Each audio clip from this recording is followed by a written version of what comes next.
عبرانیوں کے ساتھ رہتے رہتے انہوں نے یہوہ خدا سے بھی تعارف کیا اور اس سے متعارف ہوئے. انہوں نے یہوہ نام لے کر بھی عبادت کرنی شروع کر دی اور اپنے دیوی دیوتاؤں کو بھی مانتے رہے.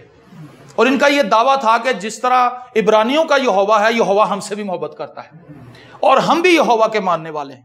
اور ان کی نسل جو تھی وہ مخلوط نسل تھی، اور عبرانی یہ کہتے تھے کہ ہمارا ان کے ساتھ کوئی تعلق نہیں. یہ اپنے آپ کو چاہے کہیں کہ ہم یہوہ کے لوگ ہیں، لیکن ہم نہیں مانتے کہ یہ یہوہ کے ہیں. اسی لیے اس عورت نے کہا کہ تو یہودی ہے، تو مجھ سے کیوں پانی مانگ؟ یسوع نے اس سے کہا اگر تو جانتی کہ میں کون ہوں تو مجھ سے زندگی کا پانی مانگ.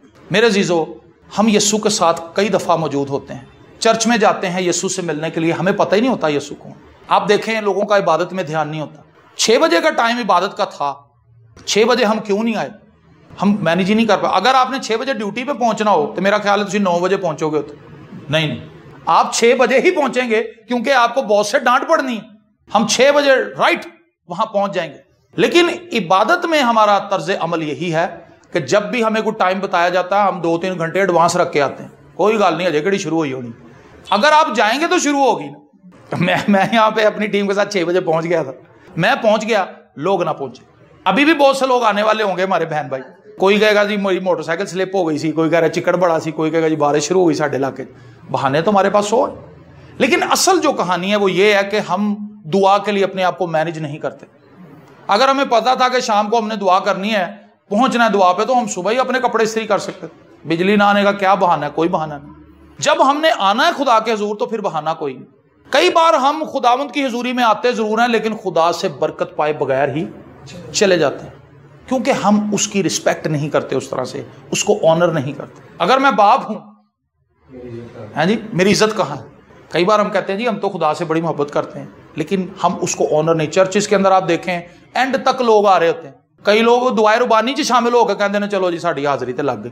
کیا حاضری لگی؟ آپ نہ کلام سنا، نہ پرستش کی، نہ دعا میں شریک ہوئے. تو یہ کون سی عبادت ہے جو آپ نے کر لی؟ شیطان کہتا ہے چل تو آ دے گیا نہ کرو. شیطان کے جھانسے میں نہ آئیں، اپنے آپ کو پرکھیں اور دیکھیں کہ ہم کہاں کھڑے. اگر تو جانتی، یہی تو سارا مدعا ہے کہ ہم جانتے نہیں کہ ہم کون ہیں، اور ہمیں یہ بھی نہیں پتا کہ جس کے سامنے ہم کھڑے ہیں، جس کی ہم حضوری میں آئے ہیں، وہ کون ہے. یسوع نے سے سوال کیا اگر تجھے پتا ہوتا نا کہ میں کون ہوں تو میرے سے مانگ لیتی الٹا پانی. اس نے ایک اور سوال کر دیا جو اس کی لالمی کا منہ بولتا ثبوت ہے. اس نے کہا بھی نہ ڈول ہے نہ بالٹی ہے، کنواں بڑا گہرا ہے، تو کہاں سے پانی نکالے؟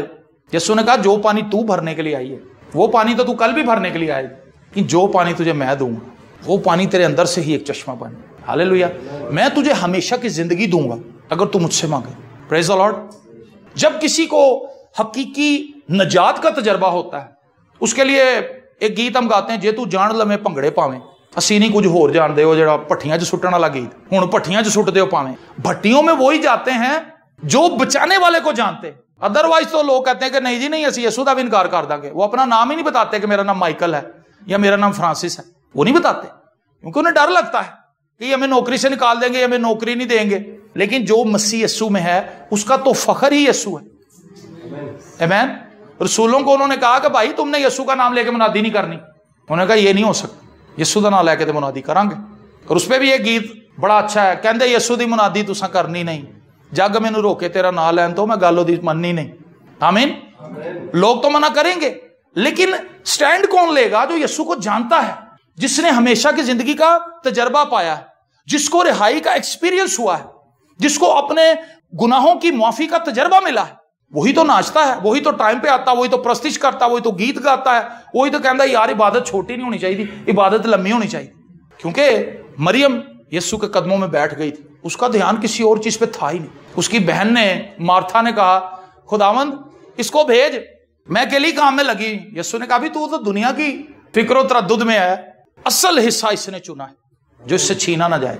آمین. یہ میرے قدموں میں بیٹھی. افسوسناک حالت یہ ہے ہم نے اپنی عبادات کو کھانوں کے نیچے دبا دیا ہے. کھانے بنا رہے ہیں، کھانے بنا رہے ہیں، کھانے ہی کھانے. اور میں نے ایسے گھرانوں میں بھی عبادت کی ہے کہ فیملی، ابھی بھائی نے ایک اور بڑی بات کی کہ بھی جیڑی فیملی نے عبادت کرائی ہے بس وہ آ کے بیٹھ جائے، باقی آنا شروع ہو جائیں گے. یہ ایک اصولی بات ہے کہ بھی جس گھرانے نے عبادت کرائی ہے ان کا کام ہے کہ وہ سیٹ ہو کے بیٹھ جائیں. چلو جی عبادت شروع کرو، اسی تانوں بلایا، عبادت کریے، باقی کام بعد میں ہوگا. کئی بار ہم کھانوں کو اتنا زیادہ ہائی لائٹ کر دیتے ہیں کہ اس میں عبادت پھر چھوٹی سی رہ جاتی، تھوڑی سی عبادت ہوتی پھر. کیونکہ ہم سارا وقت تو ضائع کر چکے ہوتے ہیں. پھر ہم کہتے ہیں چلو یار ہن کھانا پک گیا تو ہن کھانا نہ ٹھنڈا ہو جائے اس لیے تھوڑی جی عبادت کرو.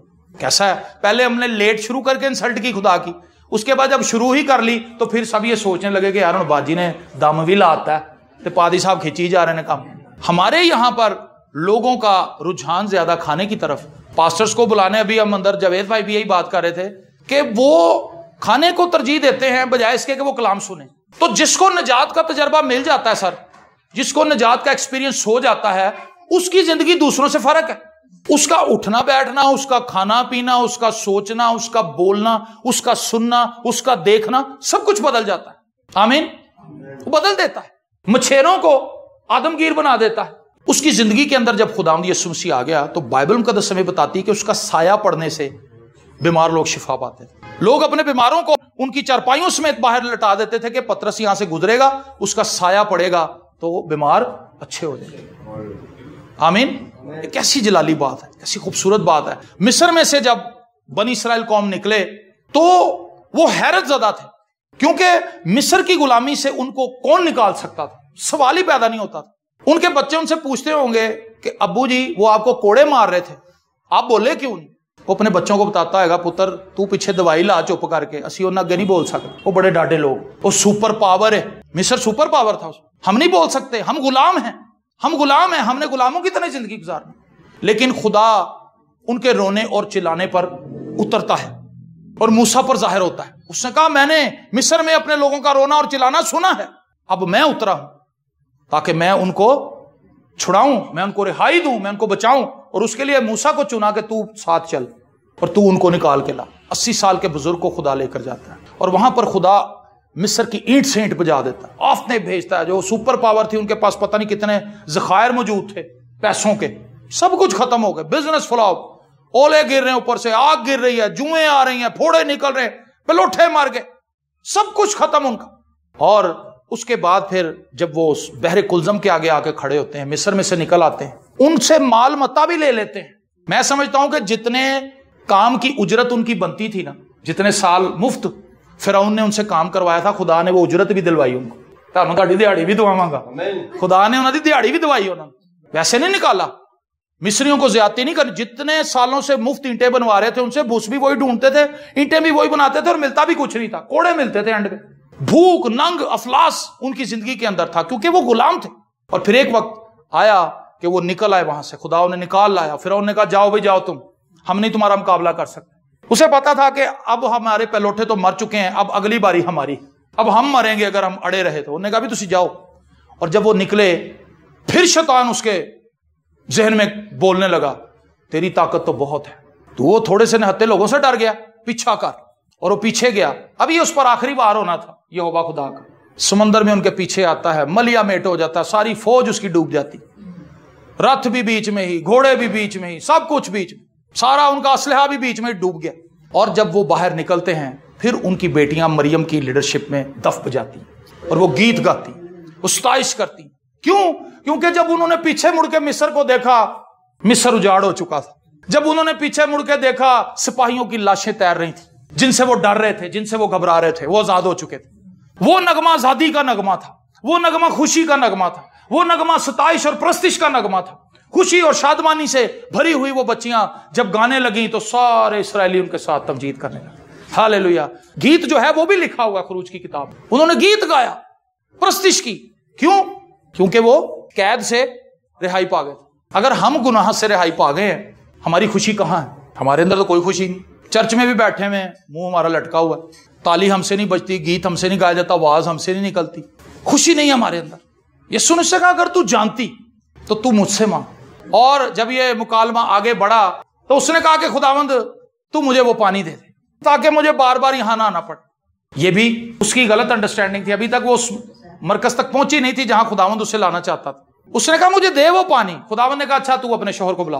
اب یہ بات تو کسی کو نہیں پتا تھی, وہ تو ایک اسٹرینجر تھا, یسوع تو ایک مسافر تھا. اس نے سوچا اس بندے نے مجھے کیا سوال پوچھ لیا ہے. اس نے کہا میرا تو کوئی شوہر نہیں, مکر گئی. یسوع نے اس کی ساری سٹوری اس کو بتائی کہ تو نے کیا کچھ کیا ہے.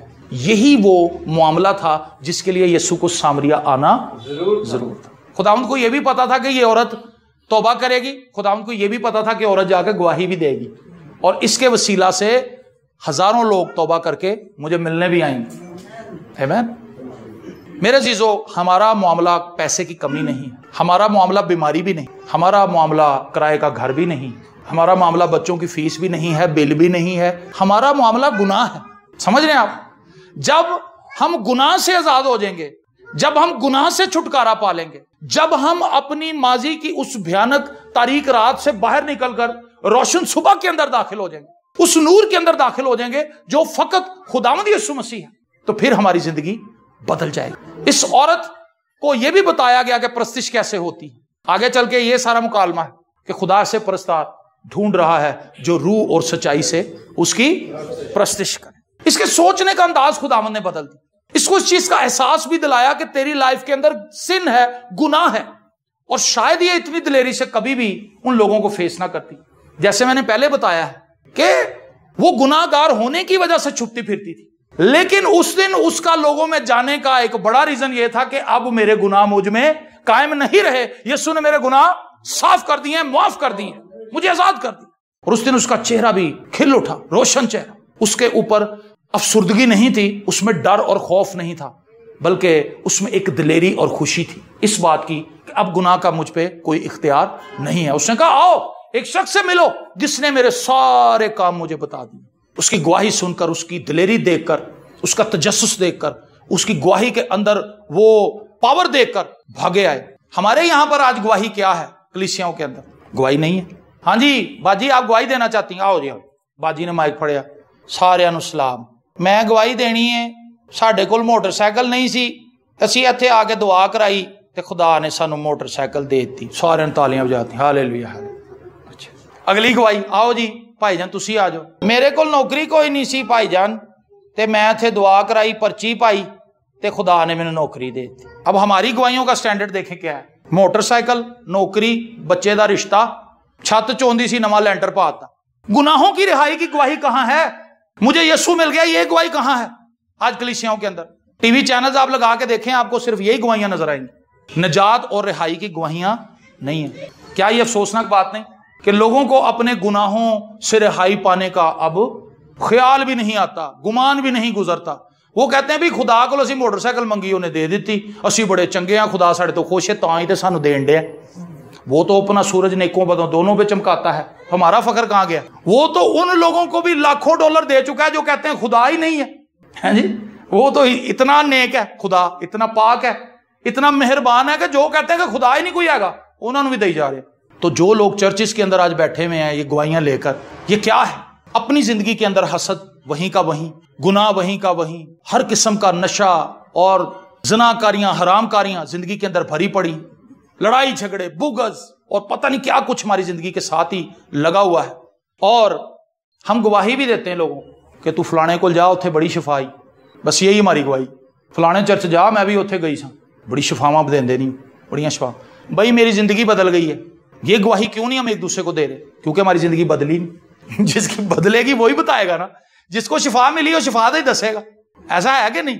جس کو کسی خادم کی دعا سے شفا مل گئی اس نے شفا کا ہی بتانا، جس نے کلام سن کر توبہ کی، نجات پائی، وہ یہی بتائے گا کہ جی میں وہاں پہ گیا تھا، میں نے وہاں پہ ایسا کلام سنا ہے کہ میریاں اکھاں کھل گئی ہیں تو میرے کنا دے پردے بھی کھل گئے، مینوں انصاف سنائی دے رہا ہے، میں اپنے گناہ سے توبہ کر کے آیا ہوں، میں بدل چکا ہوں، یسوع میری زندگی میں آ چکا ہے۔ ہالےلویا۔ اس عورت کی زندگی کیا تھی؟ لیکن یسوع مسیح کے ساتھ صرف ایک سیٹنگ، یسوع مسیح کے ساتھ صرف ایک ملاقات نے اس کی زندگی کو یکسر بدل گیا۔ اس کی زندگی غیر مؤثر تھی، بیکار تھی، اس کا فائدہ ہی کوئی نہیں تھا، لیکن یسوع نے اس کی زندگی کو مؤثر بنا دیا۔ ہالےلویا۔ یسوع سے ایک ملاقات ہمارے لیے بہت ضروری ہے۔ کرائسٹ سے ملنا، یسوع سے ملاقات کرنا، اس کے قدموں میں بیٹھنا، ایک ایسی خوبصورت بات ہے۔ میں یہ کہتا ہوں ایک ملاقات سے اس کی زندگی اتنی بدل گئی، وہ شخص جو روز خدا کی حضوری میں آئے گا، روز گھٹنے ٹیک کر یسوع سے بات کرے گا، اس کی لائف میں کیا کچھ نہ ہوگا۔ آمین۔ فقط ہمیں سنجیدہ ہونا ہے۔ اگر تو جانتی تو تو مجھ سے، ہم کیا کر رہے ہیں؟ یسوع سے مانگ رہے ہیں اے سی، گاڑی، گھر، بچوں کے رشتے، ویزے، یہ سب کچھ ہم مانگ رہے ہیں، لیکن ہم زندگی کا پانی نہیں مانگ رہے۔ سر جو کویسچن خداوند یسوع مسیح نے سامری عورت سے کیا تھا اسی جگہ پہ آج ہم بھی کھڑے ہیں۔ خداوند مجھے نجات کی بابت اور سکھا، خدا مجھے اپنی مانند بنا، یہ تو ہماری خواہش نہیں ہے۔ پولس رسول کہتا ہے میری مانند بنو جیسا میں مسیح کی مانند بن۔ ہمارا ٹارگٹ مالدار ہونا نہیں، بزنس مین بننا نہیں، ایک گھر سے دوسرا، دوسرے سے تیسرا، چوتھا گھر بنانا نہیں، بلکہ ہمارا ٹارگٹ مسیح یسوع کی صورت پر ڈھلنا ہے، اس کے کردار کو اپنی زندگی سے دکھانا ہے۔ یہ اس زمین پر میرا اور آپ کا کام ہے بس۔ باقی جتنی برکت، یا میں اس کے لیے ورڈ یوز کروں گا عیاشی، جتنی عیاشی خدا نے سانوں تے کرا دینی ہے نا، وہ تسی تصور بھی نہیں کر سکتے۔ ایک بھائی مجھے کہتا جی ہمارے ابو نے ہمیں بڑی عیاشی کرائی ہے۔ عیاشی سے مراد کھلا کھانا کھلایا، اچھے کپڑے پہنائے، اچھے گھر میں رکھا، اے سی لگا کے دیا، گاڑی لے کے دی، موٹر سائیکل لے، بڑی عیاشی کرائی۔ میں کہا میرا بھی اسمانی باپ ہے، سونے دیاں سڑکاں تے کدی ٹرے ہیں تو؟ کہندا جی نہیں۔ میں کہا میں اور ٹرنا ہے۔ آمین، پریز دی لارڈ۔ سونے کی سڑکوں پہ چلنا ہے ہم نے۔ میں نے وہاں پہ بوڑھا نہیں ہونا۔ یہاں میرے بال سفید ہو رہے ہیں، عمر بڑھنے سے میرے جسم کا زور کم ہو رہا ہے، لیکن وہاں تو کوئی داغ دھبا جھری میرے اوپر نہیں ہونی، آپ پر بھی نہیں ہونی۔ ہم نے وہاں پہ بوڑھا ہی نہیں ہونا، کیونکہ ہمارا آسمانی باپ جو ہے وہ نہ ختم ہونے والی ہستی ہے۔ اور جب مسیح یسوع کے ساتھ ہم جڑ جاتے ہیں تو ہم خدا کی ذات اقدس میں شریک ہو جاتے ہیں۔ خدا ہمیں ذات الہی کے اندر شامل کر لیتا ہے۔ یہ پطرس اپنے خط کے اندر تعلیم دے۔ خداوند تو یہ چاہتا ہے کہ ہم اس سے زندگی کا پانی مانگے، اسی تو ویزے منگی جان رہے۔ ہم اپنی چھوٹی چھوٹی ضرورتوں کے لیے رو رہے ہیں، روزے رکھ رہے ہیں، بے چین ہو رہے ہیں، پریشان ہو رہے ہیں۔ پہلے تم اس کی بادشاہی اور اس کی راست بازی کی تلاش کرو تو یہ سب چیزیں تم کو مل جائیں۔ مسیح یسوع یہ چاہتا ہے کہ ہم اس سے ہمیشہ کی زندگی کو پالیں، کیونکہ یہ ہمیں کہیں سے بھی نہیں ملنی۔ اے سی آپ نیا نہ لے سکے، ہو سکتا ہے آپ کسی کے گھر جائیں کہ باجی ساڈا سی نواں اے سی لیا، تو پرانا لینا ہے۔ ہوا تو پرانا بھی دیتا ہے، اسی چوک کے لے آؤ، ٹھیک ہے جی۔ ایک جیکٹ کسی نے 2 سال پہن لی، اس کے لیے پرانی ہو گئی، تہاڈے کول جیکٹ نہیں، تانوں نے دیتی، تہاڈے لیے تے نویں۔ آپ نے تو کہنا یار میرے کو تو سردی کچھ نہیں سی، مینوں تو مل گئی، شکر ہے خدا۔ یہ ساری چیزیں دنیا نے بھی آپ کو دے دینی، لیکن دنیا آپ کو ایک چیز نہیں دے سکتی، گناہوں سے رہائی اور ہمیشہ کی زندگی۔ یہ فقط یسوع ہی دے سکتا ہے۔ اسی لیے یسوع کو اس بات کی فکر ہے کہ میرے بیٹے اور بیٹیاں یہ چیز کیوں نہیں مانگ رہے، یہ انہیں کہیں سے نہیں ملی، یہ انہیں کہیں سے نہیں ملی۔ ہمیشہ کی زندگی آپ کو فقط یسوع دے۔ اگر تو جانتی، افسوس سالہ سال سے ہم کلام سننے کے بعد بھی جان نہیں پائے، پاسبان نہیں جان پائے۔ ہم خدا کے حضور نہیں بیٹھے، ہم نے ان چیزوں کے لیے دعائیں نہیں کی جو خدا چاہتا تھا کہ ہم کریں۔ میرے عزیزو، کیا ہم ہمیشہ کی زندگی پا چکے ہیں، یا ہم صرف تھوڑی دیر کے لیے اپنی فیملی کے ساتھ بیٹھ کے دعا کرتے ہیں، سنڈے کو چرچ چلے جاتے ہیں اور ہم سوچتے ہیں کہ وی آر ویری اسپرچول، ہم بہت روحانی لوگ ہیں، ہم پر خدا کی برکت ٹھہری ہوئی ہے، ہم بڑے پاک صاف لوگ ہیں، یسوع کا لہو ہم پر ہے۔ کیا ہماری سوچ صرف یہیں تک محدود ہے؟ اگر ہم یہیں تک ہیں تو ہم گھاٹے کا سودا کر رہے ہیں۔ یسوع کے لوگ مایوس نہیں ہوتے، یسوع کے لوگوں میں تو ایک امید ہوتی، خوشی ہوتی۔ لکھا وہ میرے دشمنوں کے روبرو میرے آگے دسترخوان پہ میرا پیالہ لبریز ہوتا ہے۔ تو لبریز تو نہیں، اتھے تے خالی خالم خالی، آئے بھی خالی تے گئے بھی خالی، صرف پیٹ بھریا ساڈا، بریانی کھا کے یا کوفتے کھا کے یا کوئی بھی چیز، پیٹ ہمارا بھر گیا، لیکن روحانی طور پر ہم خالی آئے تھے اور خالی ہی گئے۔ بہت سی عبادات کی کہانی یہی، لنگر پانی لوگوں نے کھا لیا، خوش ہو گئے، مزے کر لیے، لیکن اسپرچولی طور پر وہ خالی آئے تھے اور روحانی طور پر وہ خالی ہی واپس چلے۔ ان کی زندگی ویسی کی ویسی ہی، سالہ سال گزر گئے لیکن وہیں کے وہیں کھڑے۔ تو میں اس عورت کی زندگی سے جو کچھ سیکھا ہوں وہ یہی ہے کہ ہمیں خداوند سے وہ چیزیں مانگنی ہیں جو آسمانی ہیں۔ خدا کا پاکرو مانگیں، پاکرو کی نعمتیں مانگیں۔ خداوند میرے اندر پاکرو کی نعمتوں کو ڈھونڈے، میرا پیالہ لبریز ہو، میں کلام سے اتنا بھر جاؤں کہ میں جہاں کہیں جاؤں میں روحوں کو جیتوں۔ میرے اندر کلام کی سمجھ پیدا کر، خدا مجھے حکمت دے، میرے اندر ایمان بھر، میرے اندر خدا تو تابع داری کو پیدا کر، میرے غصے کو ختم کر، میرے اندر حلم پیدا کر، میرے اندر عاجزی پیدا کر، میرے اندر محبت پیدا کر، میرے اندر برداشت پیدا کر، میں پرہیزگار بن جاؤں، میں تابع دار بن جاؤں، میرے کان کھل جائیں تیری آواز، جس کے سننے کے کان ہو وہ سنے کہ روح کلیسیاں سے کیا فرماتا ہے۔ ان کانوں سے سنائی نہیں دیتا، وہ کان ہمارے پاس ہے ہی نہیں جو خدا کی بات سنتے۔ ایک بھائی مجھے کہتا، نوجوان کہتا جی خدا کے میں بول دا، یہ کیسے پتا چلتا ہے؟ میں کہا پہلی گل تو ہے پڑھ تے پڑھ، اے خدا ہی بولن دے، یہ خدا کا کلام ہے، خدا اس میں سے بول رہا ہے۔ خدا اپنے خادموں کے وسیلے سے بولتا ہے، خدا خوابوں کے وسیلے سے بولتا ہے، خدا رویا کے وسیلے سے بولتا ہے، خدا حالات کے وسیلے سے بولتا ہے، خدا نیچر کے وسیلے سے بولتا ہے۔ فطرت، یسوع مسیح نے چڑیوں کی طرف دھیان لگایا، ہوا کے پرندوں کو دیکھو، نہ بوتے ہیں نہ کاٹتے ہیں، تو بھی تمہارا آسمانی باپ ان کو کھلاتا ہے۔ کم میں تکا دو، تمہاری قدر تو بہت سی چڑیوں سے زیادہ ہے۔ نیچر سے خدا بولتا ہے۔ چڑیا کو دیکھیں آپ، وہ اتنی کمزور ہے کہ آپ اس کو پکڑ کے چھوٹا بچہ بھی ایسے کر دے تو مر جائے گی، لیکن وہ خدا پر توکل کرتی ہے۔ ہر روز خدا اس کو کھلاتا ہے، نہ صرف اس کو کھلاتا ہے بلکہ وہ اپنی چونچ میں کھانا لے کے بچوں کے لیے بھی آتی ہے، جنہوں نے اسے چڑی دے بوٹ کہنے، وہ بھی اپنے گھونسلوں میں کھانا کھاتے ہیں۔ یہ اعتقاد کی بات ہے، جانور ہم سے زیادہ عقل مند ہے. لکھا شیر مانگتا خوراک خدا سے, شیر مانگتا ہے, ایسے نہیں مانگتا. ہمارا ذہن اپنے بھائی کی جیب پہ لگا ہوا ہے, اپنی بہن کی جیب پہ لگا ہوا, فلانی نے کی پکایا, ویکھو سارے نے آپ روٹی کھا لی, ساڈے کو بھیجی نہیں, میں نہیں سائی میرے گھر ہی بھیج دیں. ہمارا دھیان اپنے بہن بھائیوں کو ستانے, تنگ کرنے, ان پہ الزام تراشی کرنے پہ لگا ہوا. ہم کبھی شکر گزار نہیں ہوتے اپنی بہن بھائیوں کے لیے. تو میرے عزیزو, خداوند یسوع مسیح نے اس کو ایک بات سکھائی, اور میں شکر کرتا ہوں کہ اس نے وہ بات سیکھ لی. اس کو وہ تجربہ مل گیا, اس کو رہائی کا ایکسپیرینس ہو گیا, اس نے توبہ کر لی, اس نے نجات پا لی, اس نے اپنا ماضی ریموو کروا لیا, اس نے اپنا ماضی خود بھی بھلا دیا, اور لوگوں کو بھی بتا دیا کہ اب مجھ پہ گناہ کا اختیار نہیں ہے, میں آزاد ہو چکی. اور اگر اس کی گواہی سچی نہ ہوتی تو لوگ کبھی بھی یسوع سے ملنے نہ آتے.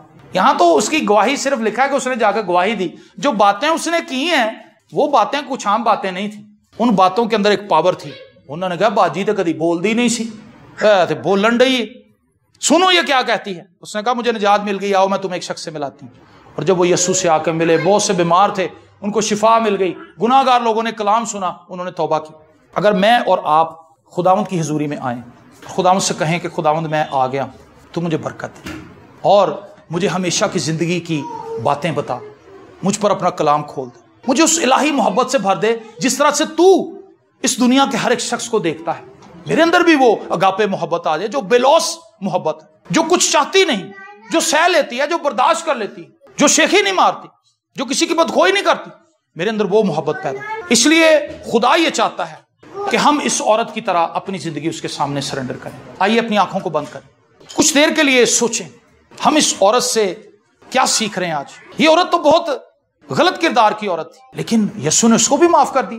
اس کا مطلب ہے کہ آج خداوند آپ کے لیے بھی باہیں پھیلائے کھڑا ہے کہ وہ آپ کو بھی معاف کر دے, وہ آپ کی زندگی کو بھی اکثر تبدیل کر دے, وہ آپ کو نیا بنا دے, پرانی چیزیں آپ میں سے نکال کے, سنگین دل آپ میں سے نکال کے آپ کو گوشتین دل عنایت کر دے. ایک ایسا دل جو تابع دار ہے, ایک ایسا دل جو خداوند کی محبت سے لبریز ہے, اور جس کی یہ خواہش ہے کہ میں نے خدا کی حضوری میں بیٹھنا ہے, میں نے خدا کی حضوری میں بیٹھنا ہے, میں نے خداوند کے ساتھ وقت گزارنا ہے, کیونکہ وہ میرا نجات دہندہ ہے. ہاللیلویا.